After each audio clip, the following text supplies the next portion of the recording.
Assalamualaikum warahmatullahi wabarakatuh. Salam sejahtera semuanya. Perkenalkan, nama saya Muhammad Rio Ferdiansa dengan NIM 221090350074 reguler B, dan saya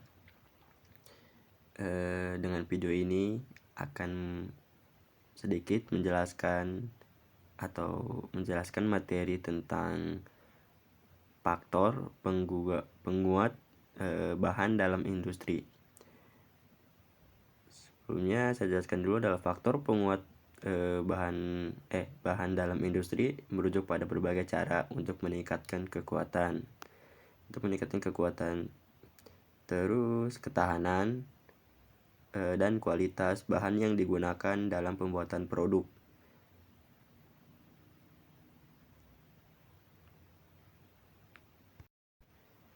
Mungkin langsung saja ke slide berikutnya.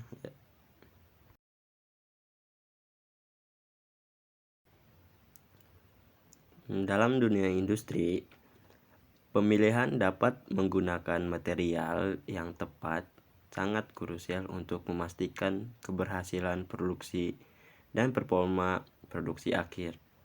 Jadi faktor penguat bahan menjadi pertimbangan utama dalam proses desain dan pengembangan produk.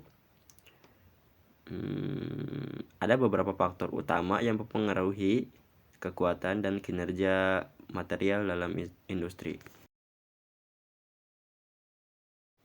Yang pertama adalah material yang dipilih, terus struktur material, proses manufaktur, bahan tambahan, dan teknologi dan inovasi.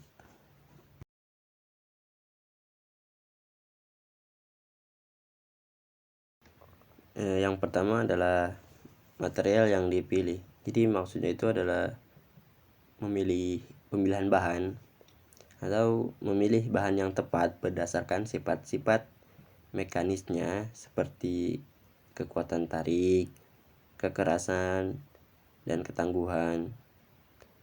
Bahan yang kuat dan tahan terhadap korosi atau suhu tinggi sering dipilih untuk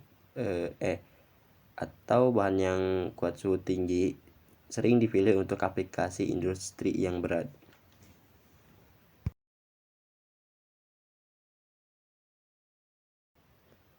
Pemilihan materi merupakan langkah awal yang penting dalam pengembangan produk. Material harus dipilih berdasarkan sifat-sifat yang sesuai dengan aplikasi yang diinginkan. Beberapa pertimbangan yang sering dipertimbangkan termasuk kekuatan, kekerasan, terus ketahanan terhadap suhu tinggi, dan ketahanan terhadap korosi.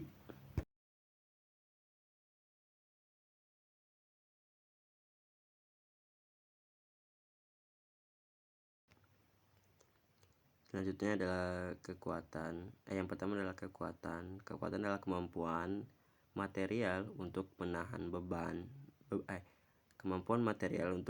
beban mekanis dan tekanan. Seperti contohnya baja, terus beton, aluminium, kayu bisa dan keramik.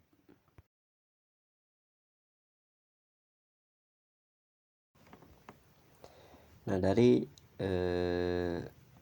contoh kekuatan material untuk beban mekanis dan tekanan itu yang paling cocok adalah dari 5 ini, kayak seperti semacam baja, beton, aluminium, kayu, dan keramik. Kenapa sih harus 5 ini yang cocok? Karena yang pertama karena baja memiliki kekuatan tarik yang tinggi dan mampu menahan tekanan serta beban mekanis yang besar. Jadi baja ini membuat cocoklah untuk digunakan dalam konstruksi bangunan, kendaraan, dan alat-alat mesin yang mungkin bisa besar. Terus yang kedua itu adalah beton. Karena beton memiliki kekuatan tekan yang tinggi sehingga digunakan secara luas untuk struktur bangunan seperti gedung tinggi, jembatan, dan bendungan. Lalu untuk yang ketiga, aluminium. Karena aluminium memiliki kekuatan yang baik terhadap beban mekanis dan tekanan, serta ringan dan tahan terhadap korosi.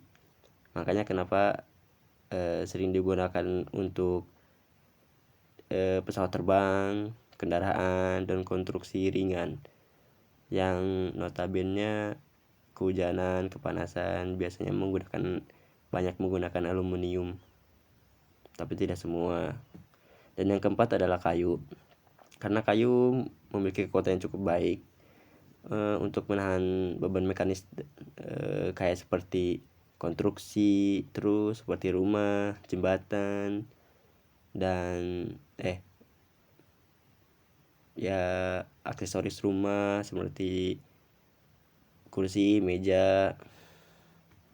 Dan yang terakhir adalah keramik. Keramik juga sama, memiliki kekuatan tekan yang tinggi dan tahan terhadap panas dan kimia. Sehingga banyak digunakan dalam industri seperti pembuatan piring, pembuatan toilet, dan semacamnya.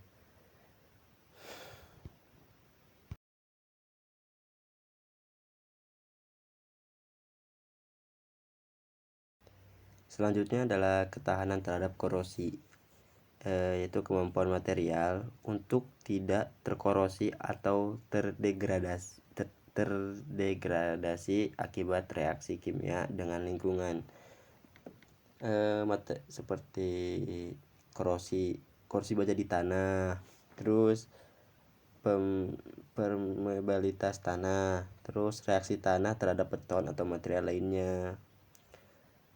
Material tanah sendiri umumnya tidak mengalami korosi seperti logam atau material lainnya. Namun, ada beberapa hal yang perlu dipertimbangkan terkait interaksi tanah dengan struktur atau material lainnya, seperti korosi baja di tanah, terus permeabilitas tanah, terus reaksi tanah terhadap beton atau material lainnya.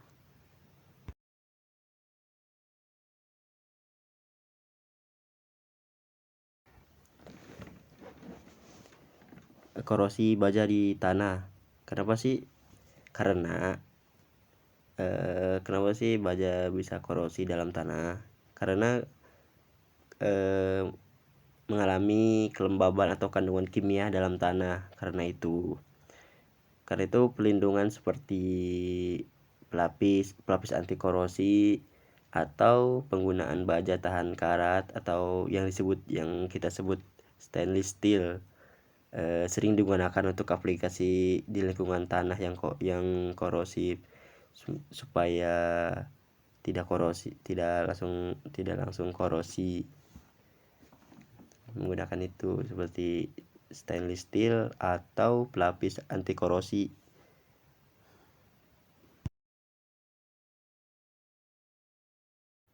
Yang selanjutnya adalah permeabilitas tanah. Karena tanah yang memiliki tingkat permeabilitas yang tinggi dapat mempengaruhi perpindahan air atau zat kimia dari sekitarnya. Hal ini diperlukan pertimbangan dalam desain fondasi atau struktur bawah tanah untuk menghindari masalah korosi atau degradasi material.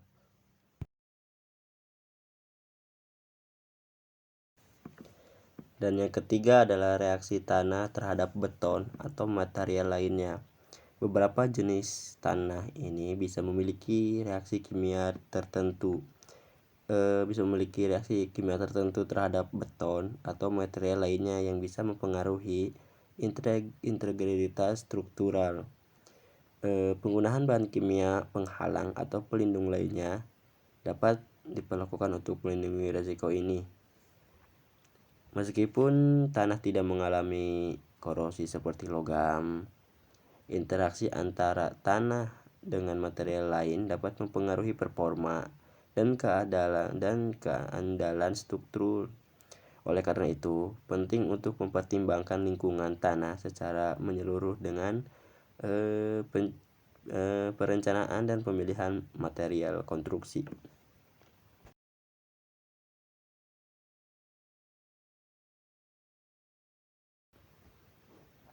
Selanjutnya adalah ketahanan terhadap suhu tinggi atau suhu rendah, atau mungkin suhu panas atau suhu dingin.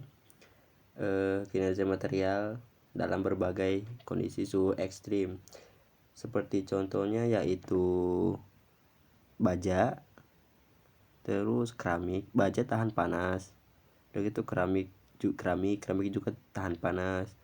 Terus bahan refraktori seperti tahan api, batu bata tahan api.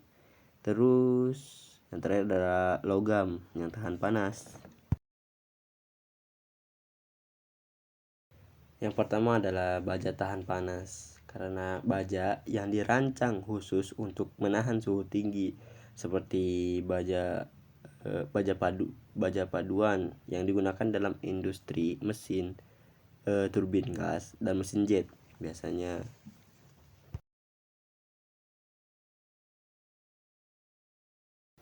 Yang kedua adalah keramik tahan panas. Misalnya keramik oksida dan karbida yang digunakan dalam pembuatan tegel lantai untuk suhu tinggi, komponen mesin, dan perlindungan thermal pada jet mesin biasa. Contoh selanjutnya adalah bahan refraktori seperti tahan api, batu bata tahan api, dan bahan lain yang digunakan dalam industri peleburan logam dan kiln industri mungkin. Dan yang terakhir logam tahan panas seperti nikel superalloy yang digunakan pada bagian pembuatan turbina aeroskop.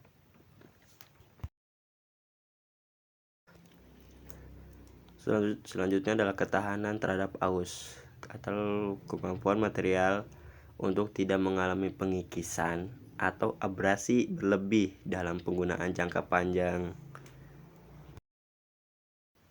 Contohnya seperti baja tahan aus atau abrasion resistant steel. Terus karbida tungsten atau tungsten karbid. Terus keramik teknik atau engineering ceramics. Terus panduan nikel atau nikel alloy. Baja tahan aus atau sebut dengan abrasion resistant steel adalah baja ini mengandung paduan khusus seperti kromium dan mangan yang meningkatkan ketahanan terhadap aus dan abrasi.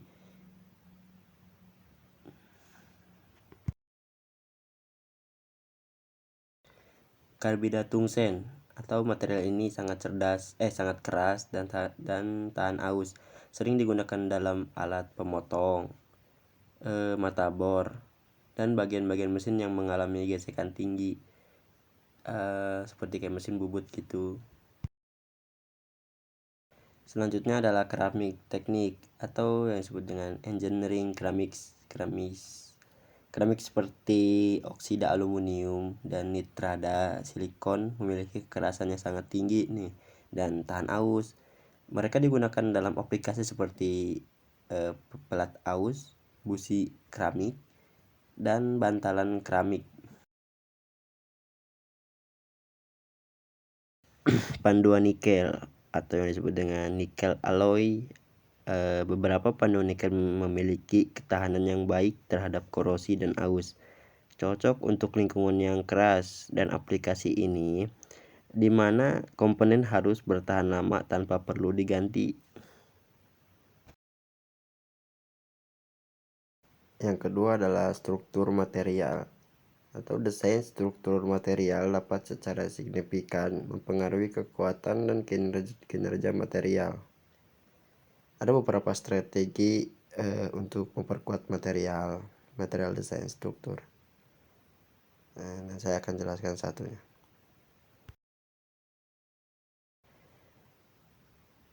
Yang pertama adalah pola dan orientasi serat. Pada material komposit, orientasi serat tertentu dapat meningkatkan kekuatan dalam arah tertentu.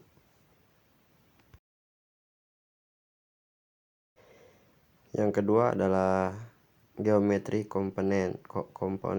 Desain geografis yang optimal dapat meminimalkan titik lemah atau konsentrasi stres.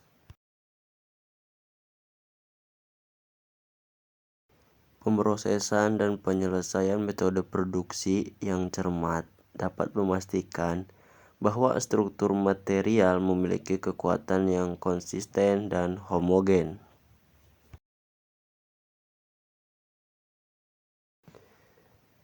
Dan yang ketiga adalah manufaktur. Proses manufaktur memainkan peran penting dalam mengendalikan sifat-sifat material terakhir.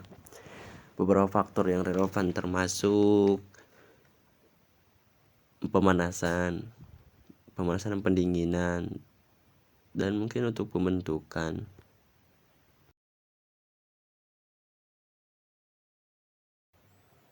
Selanjutnya adalah pemanasan dan pendinginan atau perlakuan panas yang tepat dapat meningkatkan kekuatan dan kekerasan material. Pemanasan dan pendinginan adalah proses yang sangat umum dalam berbagai industri untuk berbagai tujuan seperti pemrosesan material, pengolahan produk, dan pengaturan suhu lingkungan. Contoh pemanasan industri meliputi adalah pemanasan logam, pemanasan plastik, pemanasan bahan kimia. Lalu contohnya yaitu contoh dari industri kayak seperti pengelasan, terus pengocoran logam. Kalau dari industri makanan seperti pengolahan makanan atau pemanasan untuk memasak, pengeringan atau yang semacamnya. Lalu untuk pendinginan juga seperti pendinginan logam, pendinginan plastik, pendinginan bahan kimia. Untuk contoh dari industrinya adalah penggunaan alat pendingin komponen mesin untuk memperpanjang umur alat pemotong atau meningkatkan toleransi dimensi. Dan ada juga yang pendingin mesin atau komponen mesin untuk mencegah kelelahan dan menurunkan suhu operasional seperti pendingin kalau dari motor OC, oil cooler, kalau terus kipas pendingin. Lalu dari dari proses pendinginan industri pengelolaan makanan adalah proses pendinginan cepat makanan siap saji atau produk makanan dalam pengolahan makanan.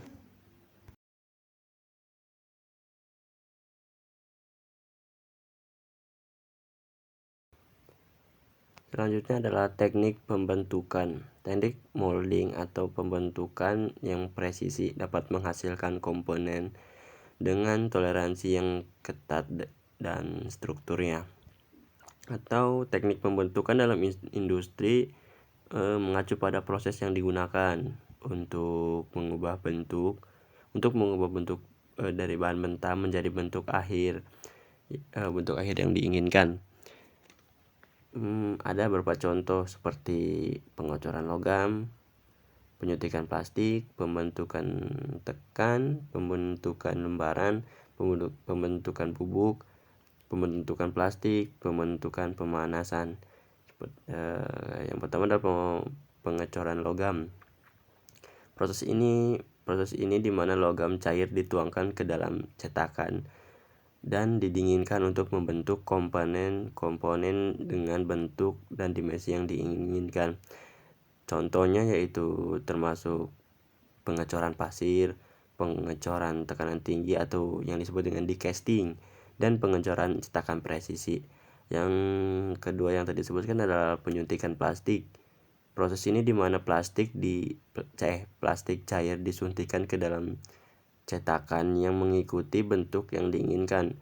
Kemudian didinginkan untuk membentuk proses plastik seperti botol, wadah, atau bagian komponen lainnya aqua. Yang ketiga adalah pembentukan tekan. Menggunakan tekanan untuk membentuk logam atau plastik menjadi bentuk cair. Contohnya yaitu pencetakan tekan, pembentukan lembaran, dan pembuatan vakum. Yang keempat adalah pembentukan lembaran atau proses di mana lembaran logam atau plastik ditekan atau ditarik melalui mencetakan untuk membentuk bagian atau produk dengan ketebalan yang seragam dan detail yang presisi. Contohnya termasuk pembentukan presisi, pemintalan, dan pengembangan lembaran. Yang selanjutnya adalah pembentukan bubuk. Menggunakan bubuk logam atau bahan lainnya yang ditekan dan dipanaskan untuk membentuk bagian yang kompleks atau dengan toleransi tinggi. Contohnya yaitu meliputi metalurgi serbuk dan pencetakan serbuk. Yang keenam adalah pembentukan plastik. Proses pembentukan yang khusus untuk bahan plastik seperti pembentukan injeksi plastik, pembentukan vakum, atau pembentukan tekan. Yang terakhir adalah pembentukan pemanasan. Proses di mana bahan dipanaskan dan ditekan dalam cetakan untuk membentuk bagian atau produk akhir. Contohnya yaitu pembentukan panas plastik dan pengepresan panas logam. Setiap teknik pembentukan ini memiliki kelebihan dan kelemahan tersendiri tergantung pada aplikasi dan material yang digunakan. Pemilihan teknik yang tepat sangat penting untuk mencapai kualitas dan efisien produksi yang optimal dan ke industri manufaktur modern. Yang terakhir adalah pengendalian kualitas atau pengawasan yang ketat selama proses manufaktur untuk meminimalkan cacat atau ketidaksempurnaan. Pengendalian kualitas adalah suatu proses untuk memastikan bahwa produk atau layanan memenuhi standar yang ditetapkan. Contoh pengendalian kualitas yang sering digunakan dalam berbagai industri seperti inspeksi visual atau pemeriksaan produk secara visual untuk menentukan apakah ada cacat atau kekurangan yang terlihat. Yang kedua adalah pengujian fisik. Pengujian produk menggunakan metode fisik seperti pengukuran dimensi, kekerasan, kekuatan tarik, atau ketahanan terhadap tekanan. Yang ketiga yaitu pengujian fungsional atau pengujian untuk memastikan bahwa produk berfungsi dengan spesifikasi yang diinginkan. Contoh termasuk mengoperasikan produk untuk memeriksa kinerja atau menguji produk elektronik untuk memastikan semua fitur berfungsi dengan baik. Yang selanjutnya adalah ada juga pengujian non destruktif atau NDT. Pengujian untuk memeriksa integritas dan kualitas material tanpa merusak produk. Contohnya yaitu termasuk pengujian radiografi, ultrasonik, atau pengujian penetrasi. Yang kelima ada audit proses atau evaluasi sistematis dari proses produksi untuk memastikan bahwa proses-proses tersebut dijalankan sesuai dengan standar yang ditetapkan dan dapat mengidentifikasi potensi untuk perbaikan. Yang keenam itu adalah pengendalian statik proses atau yang disebut dengan SPC, yaitu mengumpulkan data dan melakukan analisis statik untuk memantau dan mengendalikan proses produksi. Ini juga termasuk penggunaan diagram kontrol dan analisis kemampuan proses. Terus mungkin yang terakhir adalah uji keandalan. Pengujian untuk menilai seberapa andal produk dalam kondisi operasional yang diantisipasi. Ini termasuk uji umur atau uji keausan untuk memastikan produk dapat bertahan dalam jangka waktu yang diinginkan.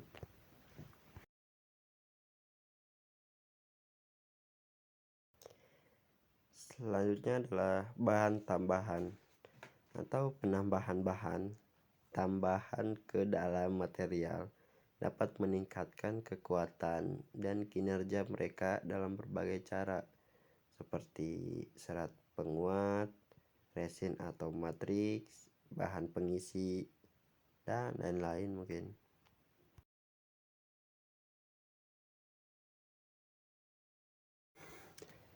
Serat penguat atau penahanan serat seperti serat karbon atau serat kaca untuk meningkatkan kekuatan tarik atau kekakuan. Serat penguat adalah bahan yang digunakan dalam berbagai industri untuk meningkatkan kekuatan, kekakuan, dan keadaan produk akhir. Berikut contohnya seperti serat kaca, serat karbon, serat polimer, serat alami, dan serat logam. Serat kaca adalah digunakan dalam industri otomotif untuk membuat panel bodi yang kuat dan ringan, serta dalam pembuatan peralatan olahraga seperti papan seluncur dan perahu. Yang kedua adalah serat karbon, terkenal karena kekuatannya yang tinggi dan beratnya yang ringan. Serat karbon digunakan dalam pembuatan pesawat terbang, mobil balap, sepeda, dan perlengkapan olahraga seperti raket tenis. Yang ketiga adalah serat polimer, yaitu adalah misalnya serat polietilen atau serat nilon yang digunakan dalam tekstil teknis, penggelasan beton, dan perlengkapan perlindungan pribadi seperti helm. Contoh yang keempat adalah serat alami, seperti serat yang diperoleh oleh tanaman seperti kapas atau serat keramik yang digunakan dalam industri tekstil untuk membuat pakaian dan produk tekstil lainnya. Dan yang kelima adalah serat logam. Saat ini digunakan dalam industri aeroskop dan teknik mesin untuk menguatkan komponen-komponen kritis seperti turbin pesawat dan mesin.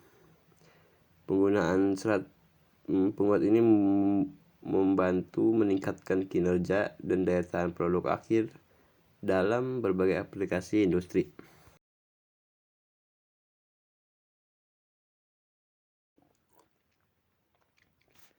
Resin atau matriks. Penggunaan resin atau matriks yang cocok untuk meningkatkan serat dan memberikan dukungan struktural tambahan. Resin atau matriks adalah bahan polimer yang digunakan bersama dengan serat penguat untuk membentuk komposit yang kuat dan ringan. Seperti contohnya yaitu epoksi. Resin epoksi adalah salah satu yang paling umum digunakan dalam komposit serat karbon dan serat kaca. Epoksi menawarkan kekuatan yang tinggi, tahan terhadap korosi, dan sifat mekanis yang baik. Selanjutnya contohnya yaitu polietilen. Biasanya digunakan dalam komposit serat yang diharapkan sifat kekuatan yang baik dan daya tahan terhadap kimia. Yang ketiga adalah vinyl ester. Resin ini digunakan ketika dibutuhkan kombinasi kekuatan dan ketahanan kimia yang baik. Umumnya digunakan dalam aplikasi maritim dan industri korosi.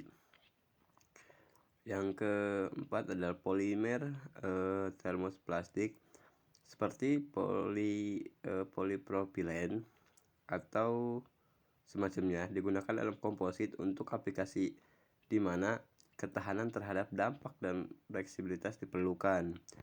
Dan contoh yang terakhir adalah mungkin fenolik. Resin fenolik adalah pilihan untuk aplikasi yang membutuhkan ketahanan terhadap suhu tinggi dan api. seperti dalam industri otomotif dan penerbangan.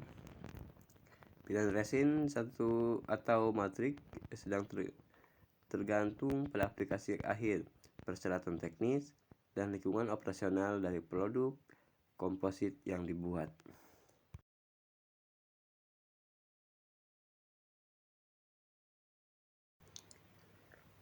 Bahan pengisi penambahan bahan pengisi seperti bubuk logam atau partikel keramik untuk meningkatkan kekerasan atau kekuatan tahan aus.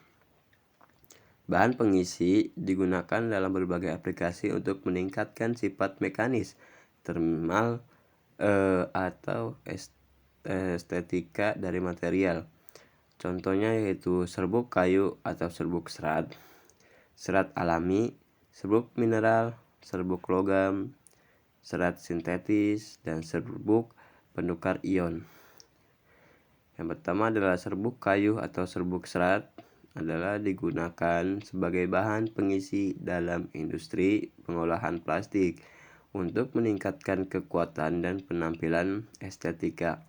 Serat alami contohnya dalam misalnya serat kapas atau serat rami yang digunakan dalam produksi komposit untuk meningkatkan kekuatan dan mengurangi berat. Serbuk mineral seperti serbuk silika, serbuk kaca, atau serbuk alumina digunakan untuk meningkatkan kekerasan dan tahan aus material. Selanjutnya serbuk logam seperti serbuk aluminium atau serbuk baja yang digunakan untuk meningkatkan konduktivitas termal atau mekanik komposit. Yang kelima adalah serat sintetis seperti serat polipropilena atau serat poliamida yang digunakan dalam beton untuk meningkatkan kekuatan tarik dan tahan terhadap retak. Dan yang terakhir adalah serbuk penukar ion, digunakan dalam industri kimia untuk meningkatkan kemampuan bahan untuk menyerap dan melepaskan ion tersebut. Ya, itulah contoh dari bahan pengisi.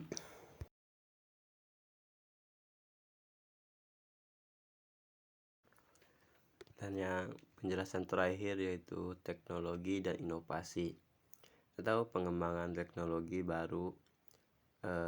Pengembangan teknologi baru terus mempengaruhi kemajuan dalam industri material. Beberapa teknologi inovatif yang dapat meningkatkan kekuatan material meliputi nanoteknologi, material komposit, dan teknik manufaktur. Teknologi dan inovasi memiliki peran penting dalam perkembangan berbagai industri serta transformasi sosial dan ekonomi. Berikut adalah beberapa contoh teknologi dan inovasi terkini yang sedang mempengaruhi berbagai faktor. Yang pertama adalah kecerdasan buatan atau yang disebut dengan AI.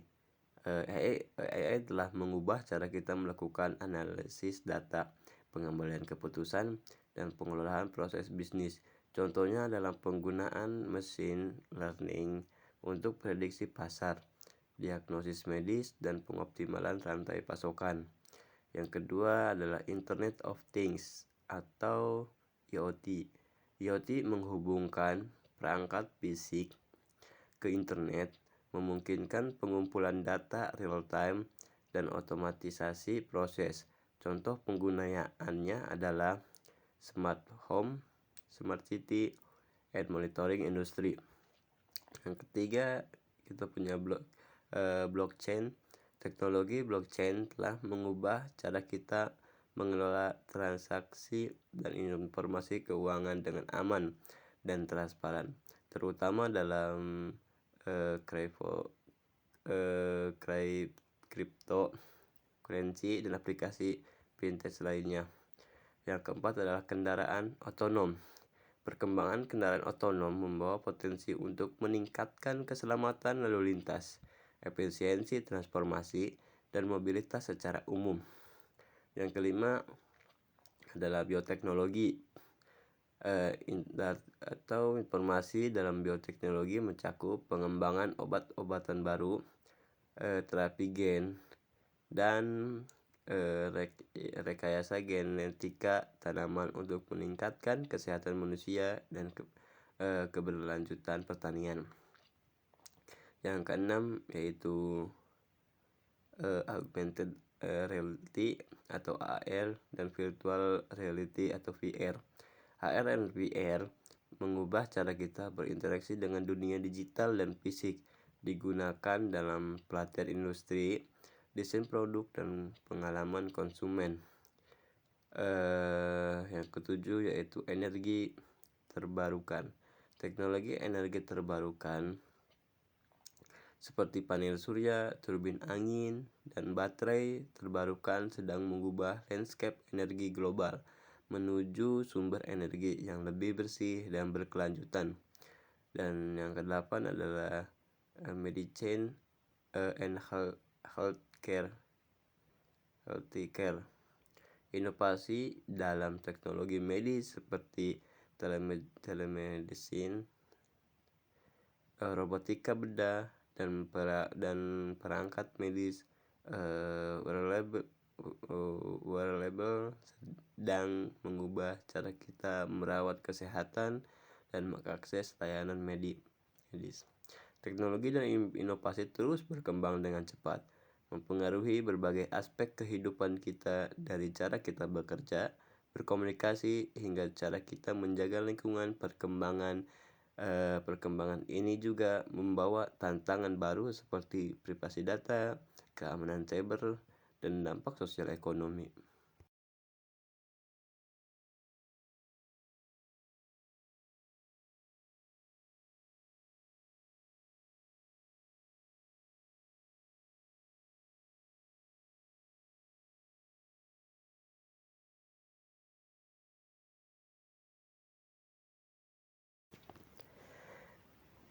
Nanoteknologi atau penerapan nanomaterial untuk meningkatkan kekuatan dan ketahanan material.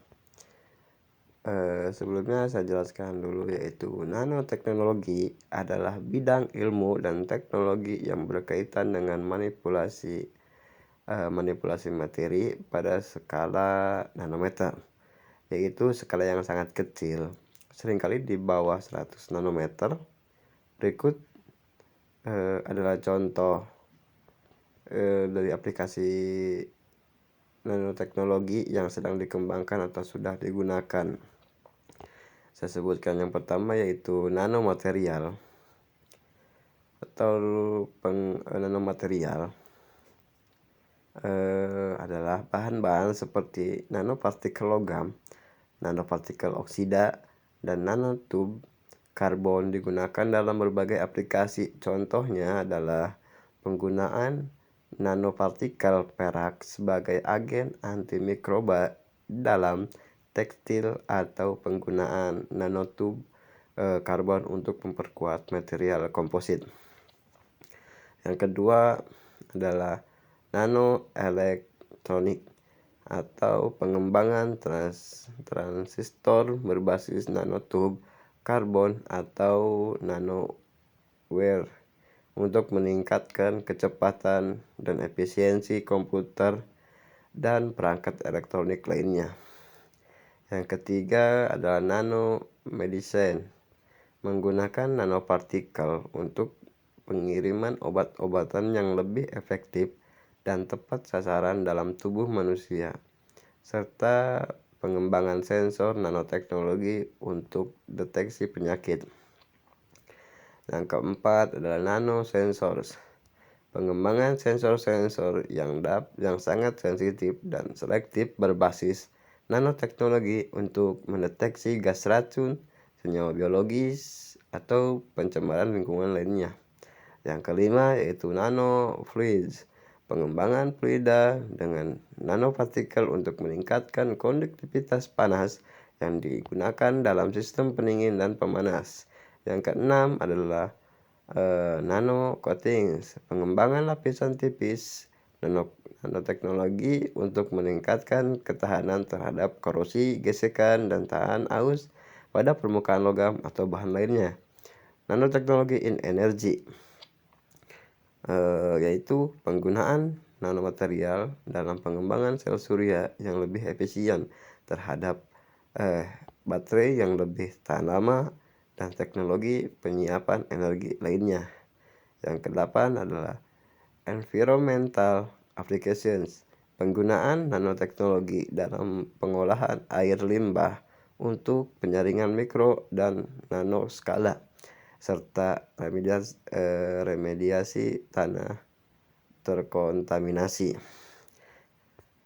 Aplikasi nanoteknologi menawarkan potensi untuk mengubah banyak nih di industri dengan cara yang signifikan, meningkatkan kinerja, efisien, dan keberlanjutan dari berbagai produk dan proses. Namun perlu dicatat bahwa masih ada tantangan terkait dengan keamanan penggunaan nanomaterial ini dan dampak lingkungan jangka panjangnya nih yang perlu diperhatikan dalam pengembangan dan implementasinya.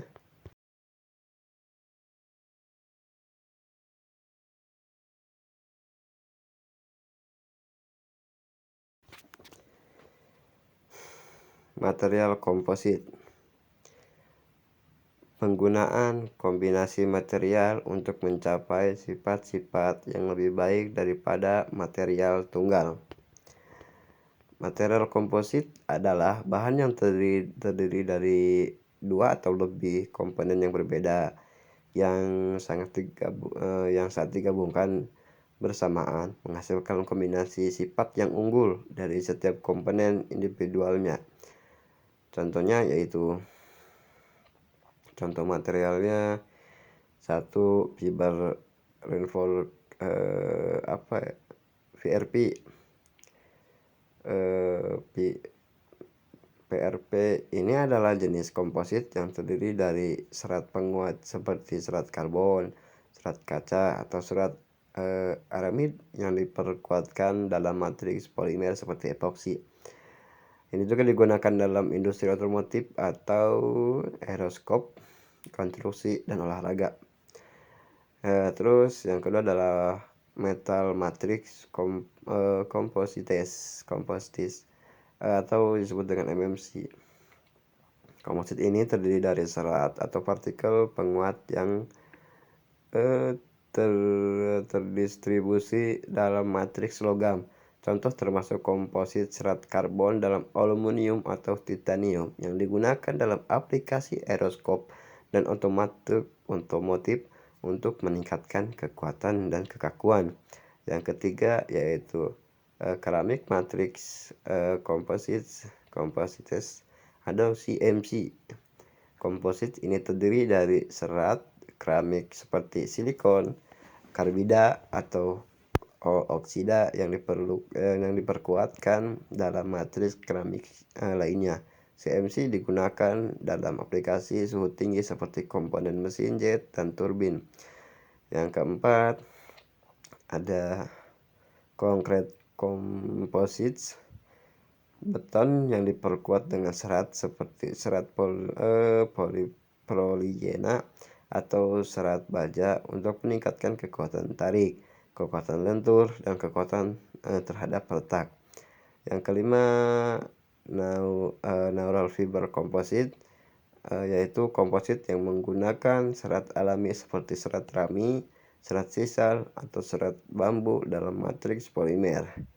Digunakan dalam industri otomotif, konstruksi.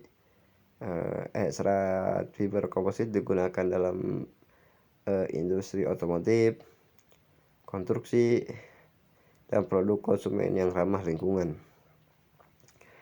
Terus polymer matrix composites atau disebut dengan PMC, yaitu komposit yang terdiri dari serat penguat seperti serat karbon atau serat stekel yang diperkuatkan dalam matriks polimer seperti resin, epoksi, atau polietila. Material komposit memiliki keunggulan dibandingkan dengan material tunggal karena mereka dapat menggabungkan sifat-sifat yang berbeda seperti kekakuan, ketahanan terhadap korosi, dan berat yang rendah. Hal ini membuat mereka sangat cocok untuk aplikasi di mana performa yang tinggi diperlukan.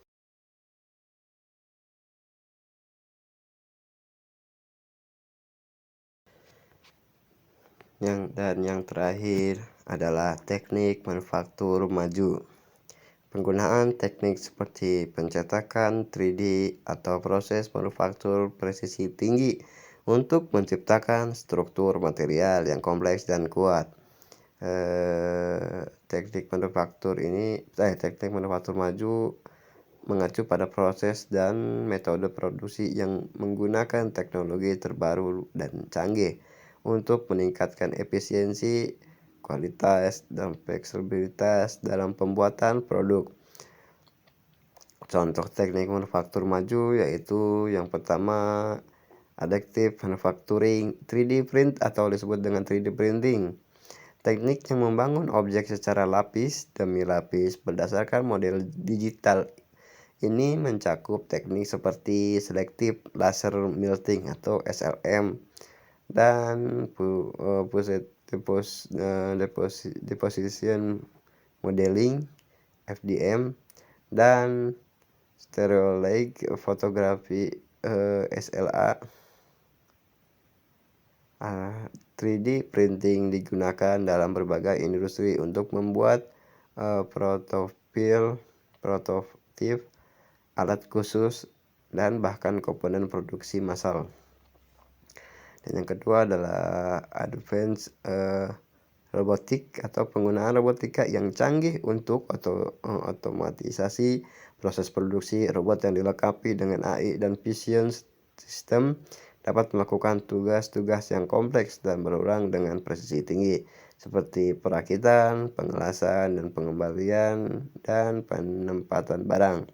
Hal tiga yaitu smart manufacturing, implementasi teknologi Internet of Things atau IoT, sensor cerdas, dan analitika data untuk meningkatkan monitoring dan pengendalian proses produksi. Smart manufacturing memungkinkan optimasi real time, perbaikan prediktif, dan adaptasi cepat terhadap perubahan permintaan atau kondisi operasional. Yang keempat yaitu precision machining menggunakan mesin CNC atau disebut komputer numerical control yang sangat akurat untuk memotong, menggiling, dan membentuk komponen dengan toleransi yang sangat ketat. Ini mencakup teknologi seperti mesin penggilingan multi-axis dan EDM atau electrical discharge machining canggih. 5. Nano manufacturing, proses pembuatan dengan manipulasi materi pada skala nanometer. Ini termasuk pembuatan nanomaterial dan perangkat nanoelektronik yang digunakan dalam berbagai aplikasi termasuk elektronika, bioteknologi, dan energi. Yang keenam, digital twin, yaitu konsep yang menggabungkan model digital dari produk atau proses dengan data operasional yang diperoleh secara real time. Digital twin digunakan untuk simulasi, prediksi kinerja, dan perbaikan desain produk dan proses produksi. Nomor 7 adalah Flexible Manufacturing System atau PMS. Sistem yang dirancang untuk memungkinkan produksi berbagai jenis produk secara efisien dan fleksibel tanpa memperlakukan perubahan besar pada peralatan atau proses. Ini mencakup penggunaan robotik, sistem transportasi otomatis, dan pengaturan otomatis peralatan. Nomor 8, Advanced Material Processing, menggunakan teknologi seperti pembentukan superplastis, metalurgi serbuk, dan proses elektronika untuk membuat material dengan sifat yang unggul termasuk kekuatan tinggi, kekerasan, dan tahan korosi. Teknik-teknik ini memainkan peran penting dalam meningkatkan daya saing industri dengan mempercepat waktu produksi, mengurangi limbah, meningkatkan kualitas produk, dan menghadirkan fleksibilitas yang diperlukan untuk menghadapi tantangan pasar yang berubah-ubah. Baik, mungkin kesimpulan dari video ini yaitu dengan mempertimbangkan semua faktor penguat bahan ini secara holistik, industri dapat mengembangkan produk yang lebih kuat, lebih tanaman, dan lebih efisien. Eh, Pemahaman yang dalam tentang sifat-sifat material dan bagaimana memanfaatkan faktor penguat ini menjadi kunci untuk mencapai keunggulan kompetitif dalam pasar global yang kompetitif. Baik, mungkin segitu saya video dari saya. Kurang lebihnya mohon maaf. Assalamualaikum warahmatullahi wabarakatuh.